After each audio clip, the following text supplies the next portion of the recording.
Hey guys, what's up? We need to talk about The Legend of Heroes Trails to Azure. It was released today on Switch, PS4 and Windows. I'm reviewing the PS4 version today, so let's begin!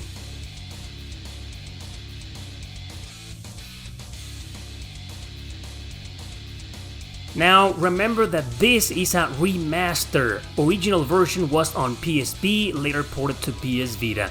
Both of those releases stayed in Japan, although they've been fan-translated for a while. In fact, the PSP versions of this game and its prequel were the ones I first played some years ago.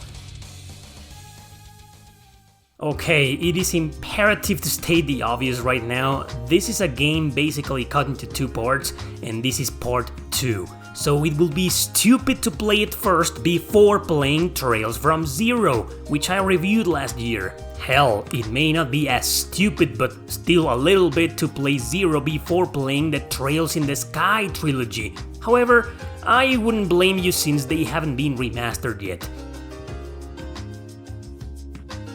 Anyway, as always, we'll start with the positive here, and the first thing that I have to say is that the story has some little additions as opposed to the original releases. Before that though, I'll emphasize once again that it's a direct continuation from the events on Trails from Zero. A few months have passed and now the big shots from across the continent will meet to decide the fate of Crossbell. Lloyd is still part of the special support section, a police group doing work not bound by sheer politics. 2 new members are part of it now. Characters we actually saw in Trails from Zero, Noel and Wasi. Noel joins you right from the start with Arios and Dudley, but these last 2 will remain only for a bit. Still, this is the game where multiple characters will join you or help you temporarily, which is kind of a trademark across the entire Trail series. I love that in any JRPG, not in just this one. I know some people hate temporary party members, but I've always been a fan of that. Anyway, what's left to say to avoid spoilers is that the story is fantastic again. As a continuation, it delivers an engaging thriller and a fulfilling adventure, quite emotional too. Now, remember when I mentioned that the story had some little additions? The best of them all is that this remaster now includes cameos of characters from the Trails of Cold Steel tetralogy, like Yuna here for example. Obviously these cameos weren't in the original versions because these characters simply didn't exist, but since Cold Steel is a sequel to this game, well, the developers wanted to connect the series even more. Other cool cameos are there, but I won't spoil them for you. Music in this game is great, obviously. Falcom very rarely disappoints, and if Zero had a badass soundtrack, Azure definitely doesn't drag behind. It sounds really good too in this remaster, and of course some themes from Zero come back in this game. Gameplay-wise, we've got the same features previously seen in Zero, fast-forward option for both dialogue and exploration. Man, I got so used to this feature even for combat that whenever I didn't use it, I felt like the game was running in slow motion. Getting from point A to point B was refreshing since I beat the original PSP versions merely a few years ago, and like I said in my review of Trails from Zero, often I avoided enemies. So with this new quality of life, and especially since battles can be somewhat slow due to the animations, I killed nearly everything I had in sight. It encourages you to do that, and it also encourages exploration more than usual. In the Switch and Steam versions though, you can turn encounters off. So yeah, features like that are back for this second part in the Crossbell arc.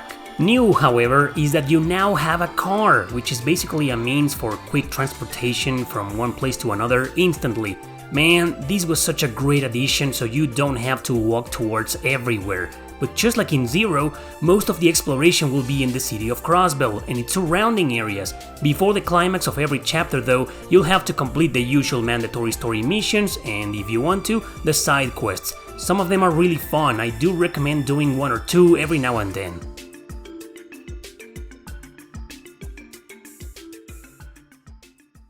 Combat has a couple of new features as well, but back are the S-crafts, a bunch of them per character which act as special attacks. You must have at least 100 craft points to execute them and can be upped until 200 for more damage. Everyone will learn or automatically upgrade more S-crafts as the game progresses. Back are also combination crafts between two characters, and I don't know why they felt more endearing in this sequel. These increase the damage considerably, but at the cost of spending 2 characters' full craft points. You can skip the animations if you want to, but they're badass to watch a few times. Inactive party members still gain experience since, well, they aren't exactly inactive. Only 4 fighters can be controlled per battle, but 2 more can act as support. They'll eventually get a turn and buff your party or perform an attack. It can be pretty helpful in harder difficulties or when fighting stronger enemies. But perhaps the most interesting addition is the burst mode. There's a lot to explain about it, but in a nutshell, you use it once the bar up there fills up to increase everyone's stats, reduce casting time to 0, get a lot of consecutive turns for the party, etc. You pretty much turn the tides in your favor a lot, but only for a short period of time. In fact, that's not the only penalty. I'll explain to you why the biggest penalty is actually good, which leads me to the difficulty settings.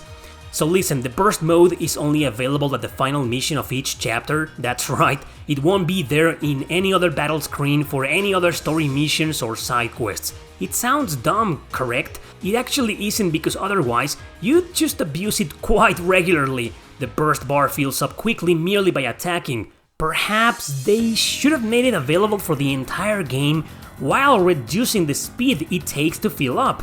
Maybe, right? Nonetheless, the game's pretty balanced on normal mode, though it has a few cheap battles like this one. Enemy starts and they all gang up on me, because I didn't equip anti-freeze accessories. I'm getting brutalized here! However, it's just a small bunch of cheapness throughout the game. It's mostly balanced, like I mentioned. It becomes easier if you use the fast forward feature to grind or kill everything. You do get capped in every area after leveling up 2 or 3 times, but that's in most JRPGs. I'm actually going to recommend not to play this game on easy. It is way too easy on that mode, I'm serious. Normal is great. I didn't try the harder modes, but I'm sure a lot of you will.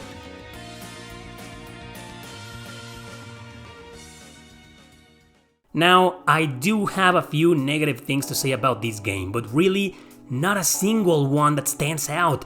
It is widely known that the Trail series are full of dialogue, and a big chunk of it is either slice of life or irrelevant to the plot. All games, including this one, are the type where every single character has to say something about every single damn topic you can imagine. So it isn't something exactly negative, but it can get somewhat tiresome sometimes. If it gets to you, don't worry, you can fast forward dialogue too. Graphics in this PS4 remaster should be the best, but no. Just like in its predecessor, very ironically, the Switch version has improved graphics, like the Steam version. It's basically a remaster of the remaster, while both PS4 releases are straight up ports of the remasters previously released in Japan. I know it's confusing, but if you want to prioritize graphics, get the Switch version. I couldn't care less since everything on both PS4 releases has been upscaled, so I'm fine with this version. Reason I chose it is because I thought I will carry over my data straight from its prequel. And you do, but in a very disappointing way. So another negative is that you carry over stuff that is almost irrelevant. No cool weapons, armor, money, experience, nope. It's like a feature that's just there, but the game's still amazing without it, so who cares? Not exactly something negative, but like every Trails game out there, it's a bit of a slow burn for the first several hours. Worry not, since the plot will slowly start pulling you in until all of a sudden you're hooked and can't stop playing. Lastly, I won't go rough with the English translation like I did before with Zero. But yeah, once again, Geofront and NIS America took a lot of liberties, and once again, they Americanized several puns, jokes, quotes, and expressions. And before you ask, it was to be expected, but there isn't an English dub, just a Japanese one. I'm okay with that, nothing negative here, but I know it might be a problem for some of you. Overall, these negatives are completely overshadowed by the many positives Trails from Azure has to offer. It truly is a majestic follow-up to Zero, a part 2 well elaborated. It delivered the first time I played it on the PSP, it delivered once more with this remaster. Together, Zero and Azure are one memorable masterpiece that I strongly recommend. I still suggest you play the Sky Trilogy first, then this one, and then the Trails of Cold Steel games, primarily because Azure doesn't really conclude. Its conclusion isn't reached until the Cold Steel saga, and apparently it doesn't even conclude 100% there. We're gonna have to wait for Trails into Reverie for that. Anyway guys, that's all I'll say, and that's all for today. Amazing game here. Thanks for watching, don't forget to subscribe and share this video with your friends. See you next time!